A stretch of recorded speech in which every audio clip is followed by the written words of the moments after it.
Fox News alert, will the United States stay in or get out? President Trump to announce whether or not the U.S. sticks to the Paris Climate Accord in a Rose Garden ceremony that's set for 3 p.m. Eastern.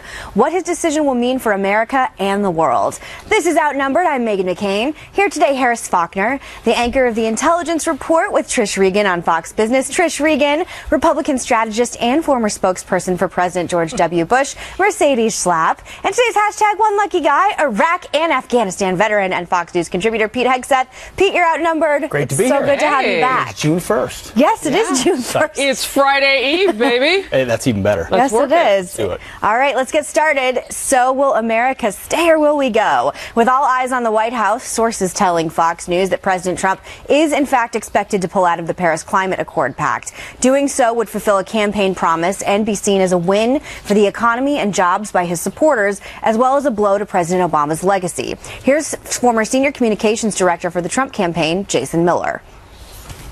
I think we're all on the same side here, that we want to make sure that we have clean water and clean air, but we can't go and absolutely gut our economy, and especially go and fight with both hands tied behind our backs while other countries go and cheat on this.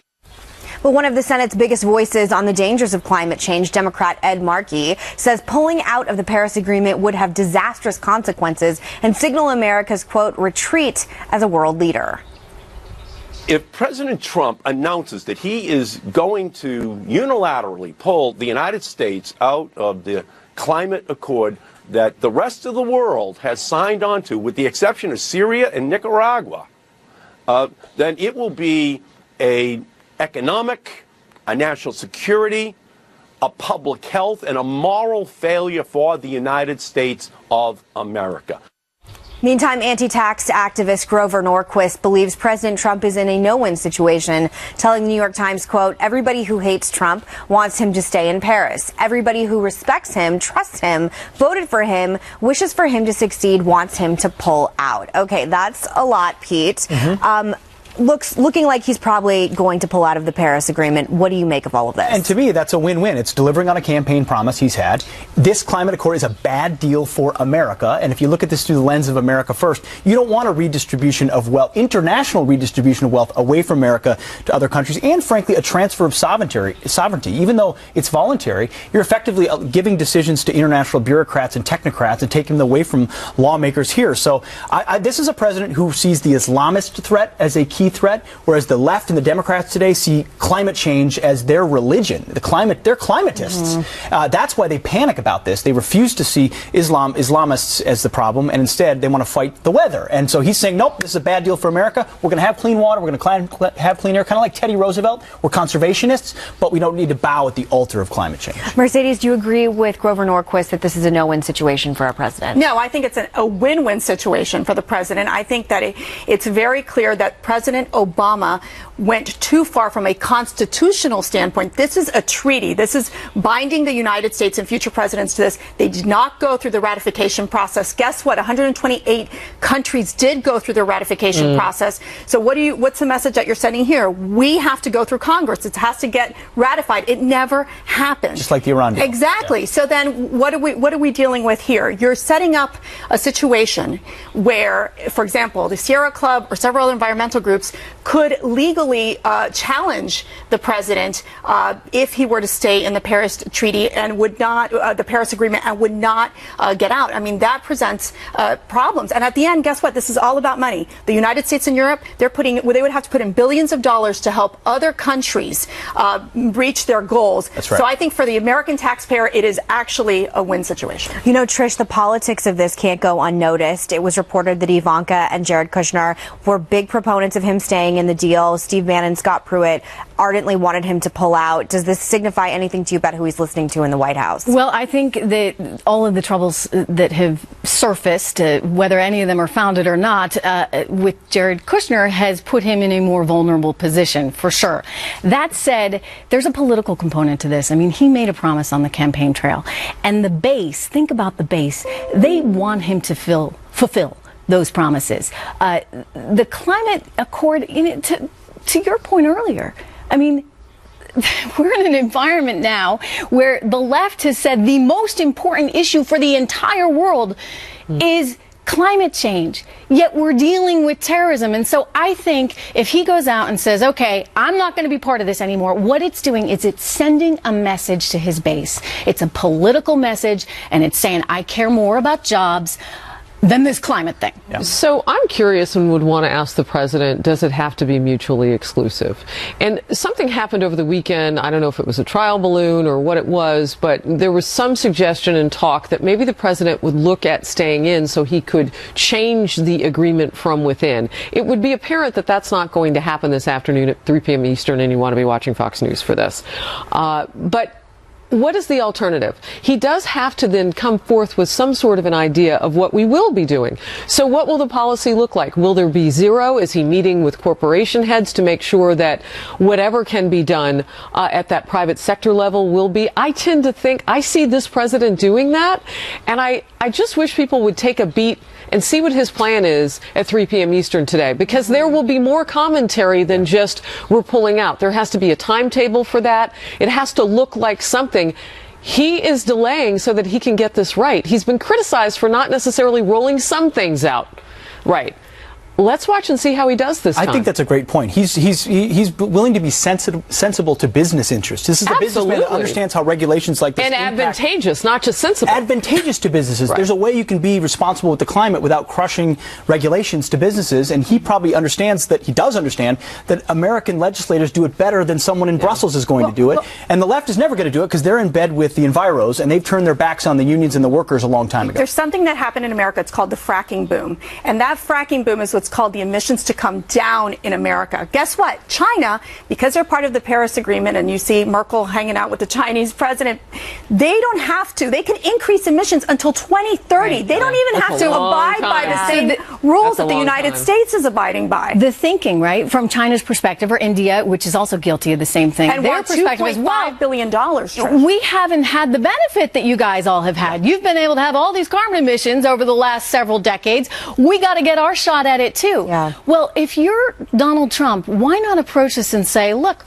let's do better than that. We maybe or maybe don't, depending on where your science is, know that this could be a problem. So why don't we all agree to cut? And hey, China, hey, India, hey, Russia, you're going to have to cut too. You know how popular that idea would be? About as popular as he was standing at the NATO headquarters telling them that 23 out of 28 members need to step up and pay their fair share. I don't think it's a coincidence that we're on the heels of that trip now having a conversation about others paying their fair share. There's a theme here. This president is setting the tone and the narrative. Let's see what he says in place of the Paris Accord and see where we go with this. It won't be popular in Paris or in Brussels, but it will be popular in Pennsylvania, Ohio, and Virginia, and North Carolina. Yeah. All right, he's just keeping a campaign promise. Even before the president announces his decision, mayors in several of the most liberal cities are already saying they'll uphold the Paris Agreement if Mr. Trump decides to abandon it. Those cities include New York City, Chicago, Atlanta, Boston, and Los Angeles. New York City Mayor de Blasio says he'll sign an executive order if he has to. Both he and Boston Mayor Marty Walsh are speaking out.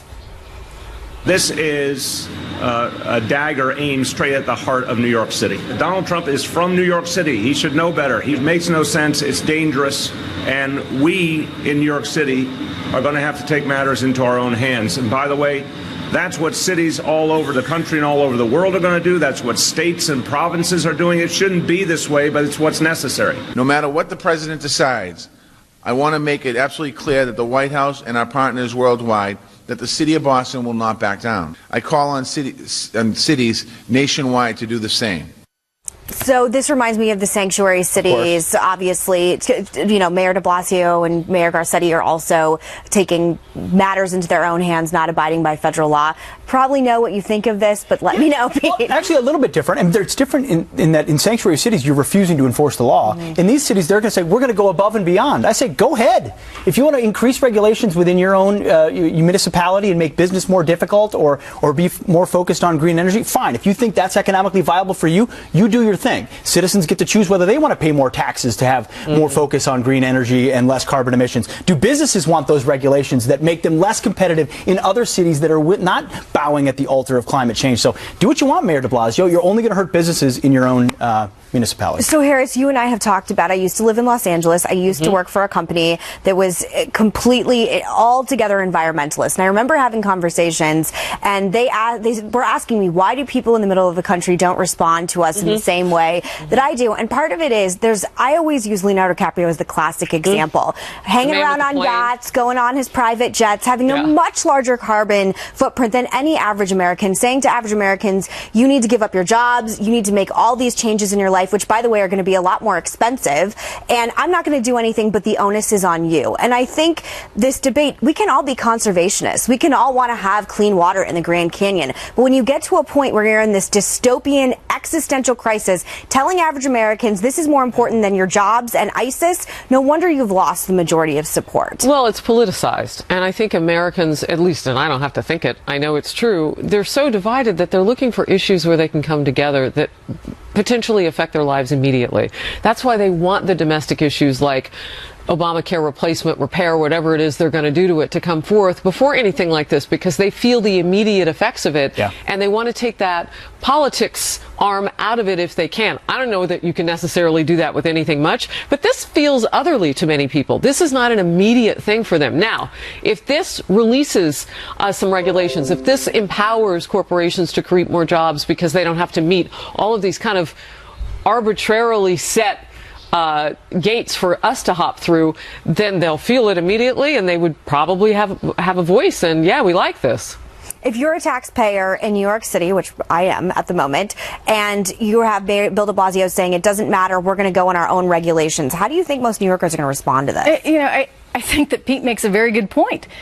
You're going to respond depending on how the economy is. And de Blasio is going to be out of a job if the economy is not doing well. And if businesses say, look, we don't want to be in this area or any particular city that is putting these kind of regulations on us when we can go somewhere else, across to another state, to another city where we're not going to have these. I mean, you look at, for example, I like GE, this example in Connecticut, right? GE had been there for a number of years. General Electric, huge company, employed a ton of people.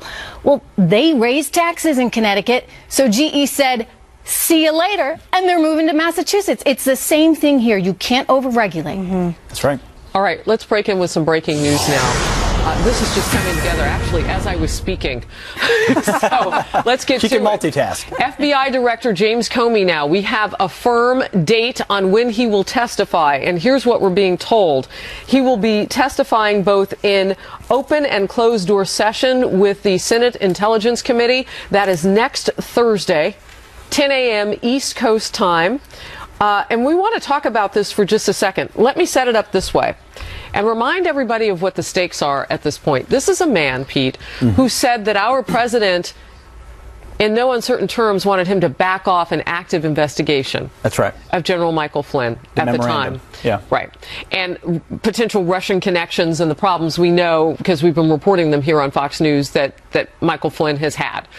So he wanted him to back off. However, if he did, in fact, think that had happened, it would be a crime if he didn't report it to people who had known that the president might have interfered in an active investigation.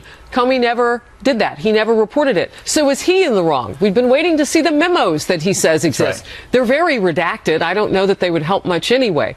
So that's what's at stake here. That's what we're watching and listening for next Thursday, 10 a.m. Eastern. Pop your corn. Pop your corn, indeed. That's where, and he's apparently already talked to Bob Mueller about, who's conducting the investigation himself, about what he will or will not say. Former FBI director. I mean, the question really is, what was the intent of what was said inside the Oval Office? A lot of people are going to push on that. If he really felt pressured at that moment, wouldn't he have made mention of it? Instead, it felt like he noted it as a get-out-of-jail-free card. Like, hey, I'm going to stuff this down later in case something else happens. But it was likely in the moment that President Trump said, come on, man, there's nothing here. Just easy. Trish? Yeah, I think that the danger here, perhaps, for Donald Trump is that James Comey may be a little ticked off. He might not have liked how that all went down, getting fired and learning about it. And learning it at lunch on TV. So you wonder how much of that, and look, we're all human beings, how much of that does that play into whatever testimony you see? But I think you got to go back to this. I think we've probably seen the worst of the memo. I think they leaked the worst of the memo. I mean, if there's more there, perhaps that will come out, but we may have seen the worst of it. Was there a smoking gun in what you saw? There was not. I mean, I think it will get to tone and what did he mean. But it was and that's redacted, something too, that's very subjective. Yes. Yeah. Subjective. I mean, how do you know exactly if he's saying, hey, he's a nice guy, maybe let this one go? Remember, J. Edgar Hoover, a former FBI director back in the day, he would keep political profiles of individuals and he would use it against politicians. And so it really comes to question, was there a political motivation based on what former FBI Director Comey was doing, and why didn't he report it to the FBI, the intelligence community, and basically saying, I'm very concerned of where the president is going. Contemporaneously. He needed to do it immediately, and that did not happen. So there's, I think, a lot more questions. Why did it take so long to produce the memos? Boy, we will go on about this because there's more to talk about. So that testifying, James Comey, Thursday, June 8th, 10 a.m. Eastern, and we'll talk more about this later this hour. For now, new fallout over allegations the Obama administration illegally spied on the Trump campaign. 3 former Obama administration officials being named in subpoenas sent to intelligence agencies in an effort to get to the bottom of the unmasking of names. So, what can we expect? Will anybody be held accountable? We ask that about our government a lot. Accountability. Hillary Clinton, back on the attack. Is anybody listening? Is this thing on?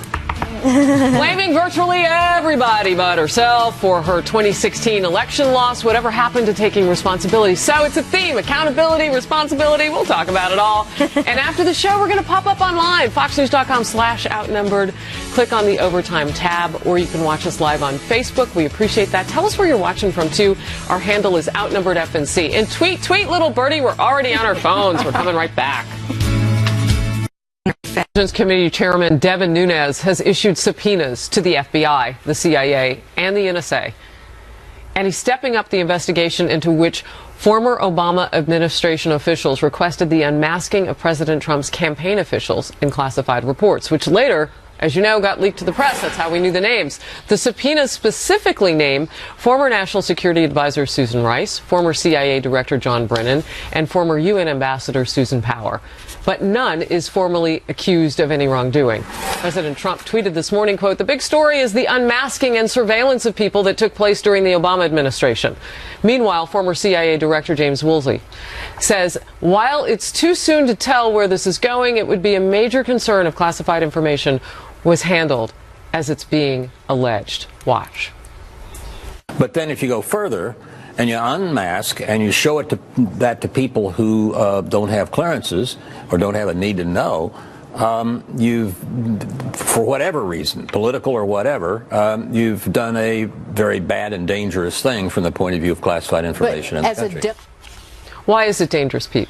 Why is it dangerous? Because you're putting sources and methods at risk. You're taking classified information and giving it to reporters and broadcasting it to the world. And you're creating pipelines that mean more of that can happen. I think the president's absolutely right here. Reading the tea leaves on this, talking to people inside and outside, it feels like the unmasking and the sharing and the leaking of intelligence is the real scandal here, not at all any sort of collusion between Russia and President Trump. You've effectively have 2 investigations going on through the House Intel Committee. Democrats trying to find that Russian connection that doesn't exist, and Republicans saying we want to talk to these former Obama administration officials, especially Samantha Power. That's the interesting one. She's not an intelligence operative. She's the UN ambassador. What's she doing unmasking names? Why did she need that? That could be a big key, and I think there really could be some there. I absolutely agree with Pete. I think the big question here is Samantha Powers, UN ambassador, handling this information where they're unmasking American citizens, dealing specifically with the Trump campaign. There are a lot of questions surrounding this. We know that the only reason is that you ask for this information of unmasking is a legitimate reason that an intelligence analyst would ask for this with the right clearance. She is not an intelligence analyst, and there is no reason why she should be viewing this information. So I see a couple of different things going on here, Trish. For one, you had such a wide list of people who had access to this, and then it broadens out and you get to those reporters. And we know as reporters, when you handle leaked classified information, that's why we are taught ethically what to do. We make decisions all the time about not releasing rape victims' names. We know what's classified and what to do with that material.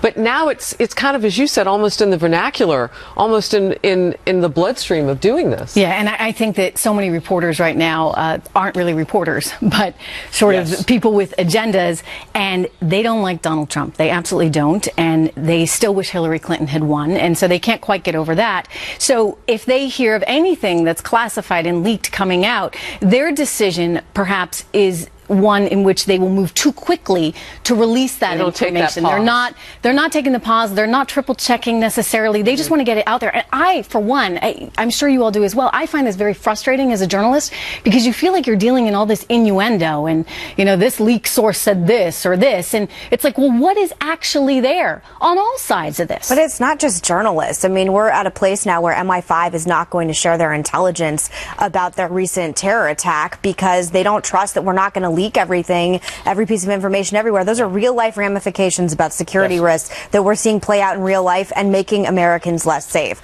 Going forth with the unmasking, keep in mind this is the same administration that targeted Tea Party members by the IRS specifically for simply being Tea Party members. This is not above them. This isn't something that I wouldn't put past them.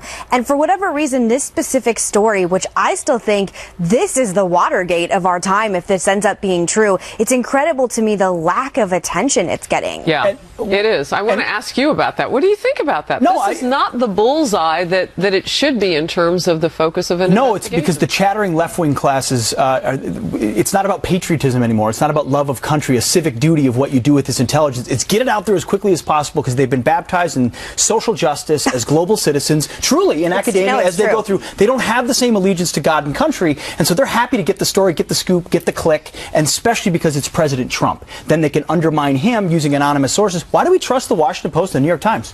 Why? They used to be credible sources, maybe. Now they're full of leftists who are trying to bring down President Trump. Wow. Mercedes, last thought? No, I think it's what we got to keep in mind here is that the Democrats are ensuring that this unmasking narrative does not continue. Yeah. They want to focus primarily on the Russian probe. For them, this idea of unmasking, they don't even want to ask the questions. But we need to figure out, we have to unravel what's happening with these Obama administration officials. All right. Moving on. Time for Hillary Clinton to finally look in the mirror. And what will she see?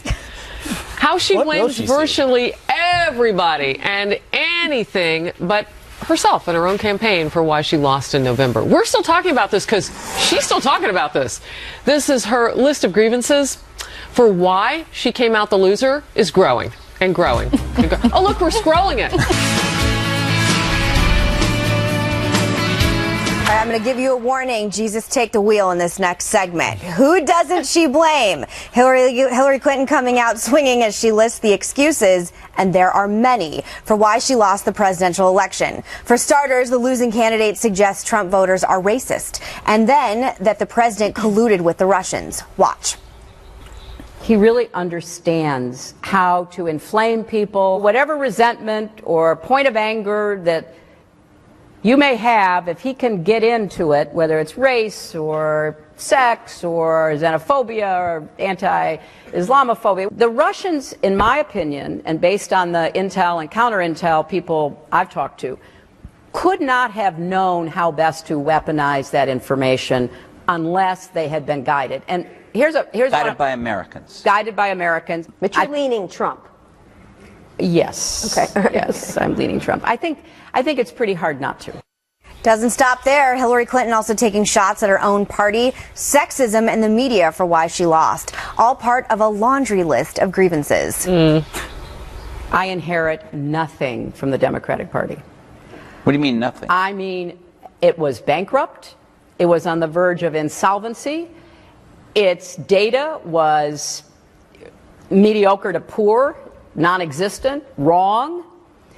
I had to inject money into it. This is the DNC. The DNC to keep it going. At some point, it sort of bleeds over into misogyny. And let's just be honest. You know, people who have a set of expectations about who should be president and what a president looks like, you know, they're going to be much more skeptical and critical. The use of my email account was turned into, you know, the biggest scandal since Lord knows when. This was the biggest nothing burger ever. They covered it like it was Pearl Harbor. All right. In fact, she blamed 24 separate things during that interview. This is my own personal... She made it again right there as a reason why. She called Trump supporters, President Trump, the underbelly. He can tap into the underbelly, the sentiments. That is the most backhanded compliment you can find. President Trump understood what the American people feel, which is that we'd fallen behind under Barack Obama and we could be great again. She just can't understand. Can we get back to James Comey for just a second? Because now we know he's going to testify next Thursday at 10 a.m. Eastern. I remember when he last testified publicly that no one had ever strong-armed him. And I'm not specifically quoting him. I think his words were more like forced him to or suggested that he not go forth with any investigation. So I'm curious about him and kind of his truthfulness and moving forward with regard to this now with Hillary Clinton. And I know we've got a little bit for how he didn't, she said she was not careless in her email practices. Back in July, Comey said this. Although we did not find clear evidence that Secretary Clinton or her colleagues intended to violate laws governing the handling of classified information, there is evidence that they were extremely careless in their handling of very sensitive, highly classified information.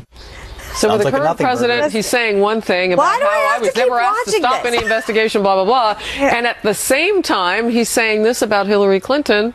Your thoughts? No, I was talking with Mercedes in the commercial break because I was a lot more uncensored when I was getting my hair and makeup done, quite frankly. And you say a lot of people don't get over it. Actually, I've been around politicians who lose and have lost big. Normally, they do. Sure. This is unusual. I'm telling you, to go on TV, to be this angry, to be blaming everyone else but yourself. She's clearly not dealing with it emotionally in the way that I think is healthy. I'm certainly not a doctor, but why her family is letting her go on TV and do it is getting worse. And it seems to be getting more erratic and more sort of mentally unhinged from reality. Well, first of all, I think Hillary Clinton, she needs like a closed-door therapy session. I think this idea of going out in public and constantly trying to rationalize why she lost or how she lost is detrimental. Also, I think for the Democrats, they want to turn the page. They want to move on to the next chapter. Their chapter right now is titled Resistance.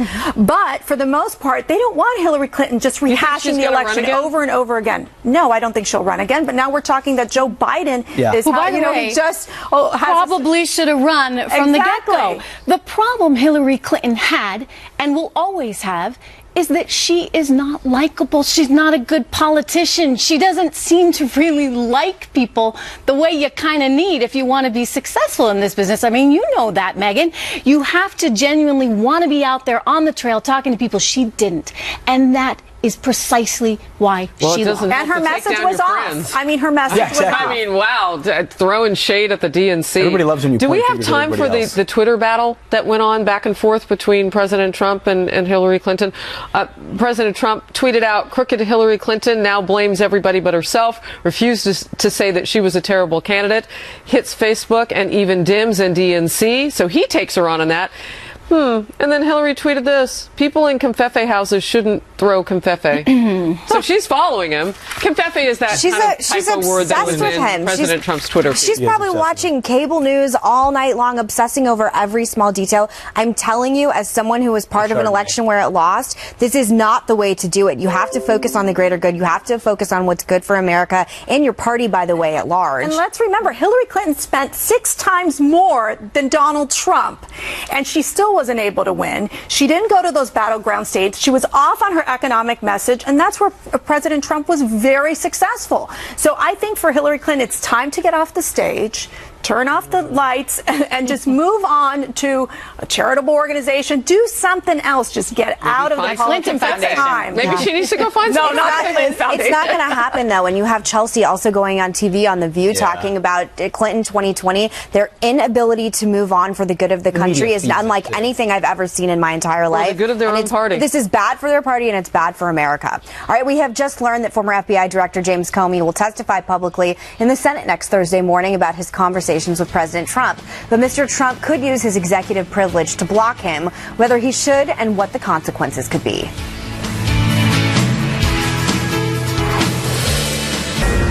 Fox News Alert. Okay, so this has been breaking during this hour, and we're going to talk more about it. We're learning former FBI Director James Comey will testify publicly, and it'll happen next Thursday, June 8th.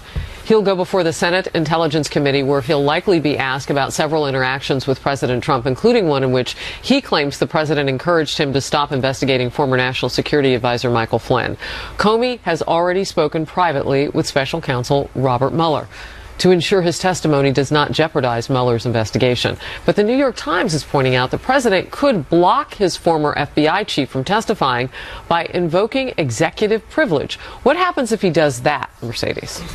Well, then Comey could not testify. I mean, that would be basically it. So I don't foresee President Trump moving forward on using executive privilege. So there's no political gain or anything. Well, like that. I think actually it would raise these questions. Is President Trump putting him in a position where he's trying to hide something, to keep these conversations private? And it raises the question of, this is what happens when you have these Senate Intelligence Committees and the Judiciary Committee. They create this public environment where Comey's able to, talk about memos that we haven't seen for 3 weeks. Exactly, and as then, if they're real. Right, and then that becomes the story. So I think that there is probably a temptation from the White House to say, go ahead and exert executive privilege, but I just don't foresee it happening. So what's interesting about what you just said, and this was a teachable moment for me, Pete, and that is that the timing that the president might have done that would have been weeks ago. He might have said something like, I hope he doesn't testify because we haven't seen the memos. Sure. Like that would have been a political move that would have been interesting. Yeah, we want to see the memos and see what they have to say. Yeah. Sure. I mean, President Trump, what did he call him, a showboater? I think we're going to see showboating. Yeah. Are we wrong about that? He had a Twitter account. No, of course. The FBI director. And an Instagram. And he also has proven himself to be a very political animal. And this action that he took with the memorandum is that. And ultimately, I don't think President Trump has anything to win by invoking executive privilege. It makes it look like you have something to hide.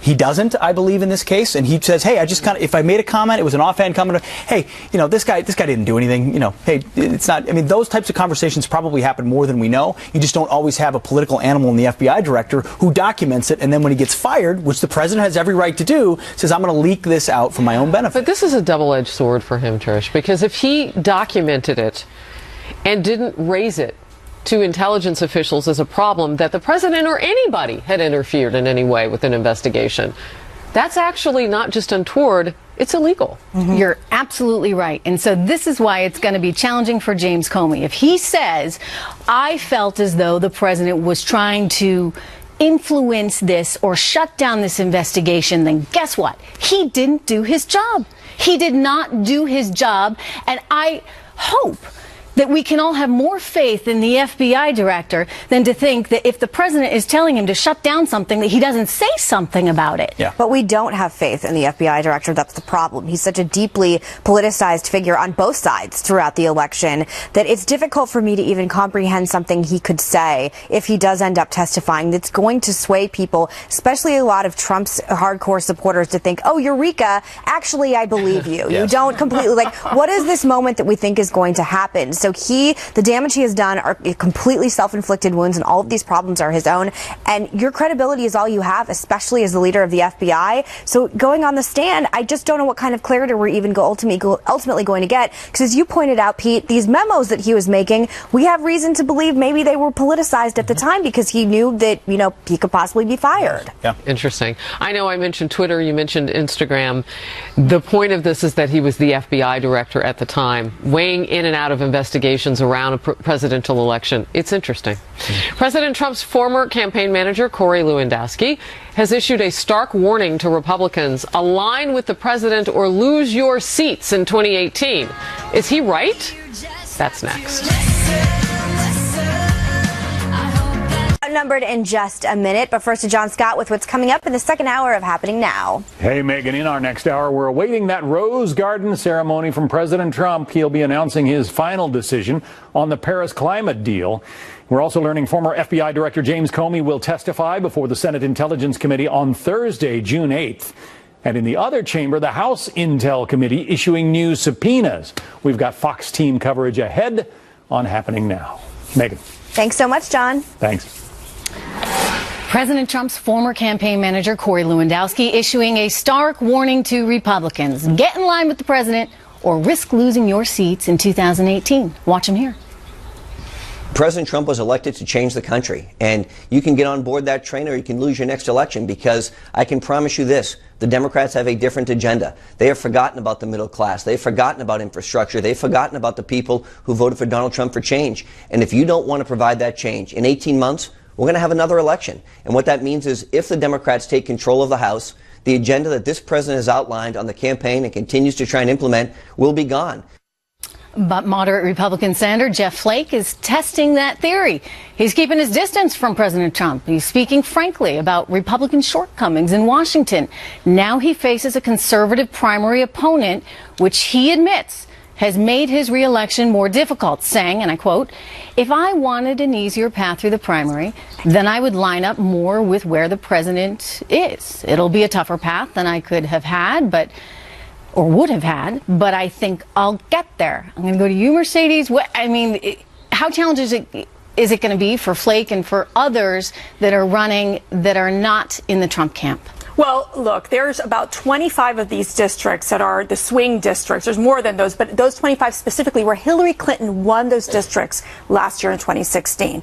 Those congressional seats in particular, for example, Carlos Curbelo in Florida, Barbara Comstock in Virginia, they run a very different message. They've got to try to find that balance. So guess what? They talk about climate change. They talk about other issues, and some of them have been in the never Trump camp. So they do distance themselves because what are they thinking? They've got to win a congressional race. With that being said, they also have to show that they can govern. The Republicans have to show that they can get tax reform done, that they're able to negotiate and get something done on health care reform, and also the economic message, which is so critical. See, I think that's going to be the challenge, right, Megan? I mean, if people are going to the polls and they're saying, well, we put Trump in and we put you all in and you haven't done a darn thing, then it's going to be very challenging, or you may not see the turnout that you would have seen in a presidential year. If you don't get repeal and replace done, I would debate by the end of the summer, it is going to be no bueno going into midterm elections, hands down. I really like Jeff Flake. I think he's a great senator, but I don't know if he was a never Trumper, but he was certainly highly critical of President Trump at the time. I think it's easy to forget sometimes that there are different factions of the Republican Party, like there are different factions of the Democratic Party. There are people that are more moderate, people that are more centrist, and we make up one big giant party. And I think it's not necessarily just about supporting President Trump so much as not supporting the Democrats. But it'll be interesting to see how it ultimately plays out with him. The same woman who tried to primary my dad is primarying him. No, there are a lot of factions in the Republican Party, true. But if the Republican Party cannot coalesce around repealing and replacing Obamacare and fundamental tax reform, cutting taxes, then what the heck does the Republican Party stand for? This isn't about the Trump camp. This is about can Republicans govern at all? From Ted Cruz to Jeff Flake. And if they can't find 51 votes, because they're not going to need 60, it's reconciliation, they've got 52 in the caucus. If they can't come together and say the Republican brand is either going to be obstructionist or capable of governing through limited government and personal responsibility and empowering people through freedom, then just disband it, because it means nothing. This is their moment, and if Senate Republicans don't realize that, then they're lost. I just got hit by all shards of the mic you just dropped. So that question stands, and so does this one in my mind. What were they doing for 7 years with regard to Obamacare? I mean, why would you want to vote people back into office if you as Republicans don't have the confidence that they're going to break and actually get something done with regard to something that's imploding Obamacare, with regard to tax reform? I agree. Where do you stand on these issues that were supposed to define your party? And the president is not fuzzy. But these swing districts, it's very clear that they're independent voters in a lot of these cases. So these moderate Republicans are trying to manage the Republican base, which is a little more conservative, and these independent voters, for example, that they could swing quickly to the left if they feel that this repeal and replace of Obamacare is not good enough. Rather than managing them, why don't they manage to get something done? Oh, that's critical. But in their minds, the Democrats are selling this idea of 23 million Americans. Fight back. Fight back. Fight back. That's right. There's also factions, though. I'm the most interested to see how it goes with repeal and replace with members of the Freedom Caucus, people that I would define as libertarians more than Republicans. And if they try and ultimately hijack this with their own ideological win versus for the good of the party. Yeah. Democrats have already said, some of them, those who are more moderate, that you may be able to scoop some of them up just on the basis of repair rather than repeal. That would be interesting if you got more of them than the Freedom Caucus. We don't know how it's going to roll, but we are going to come right back. So stay close. It's Empire Today's biggest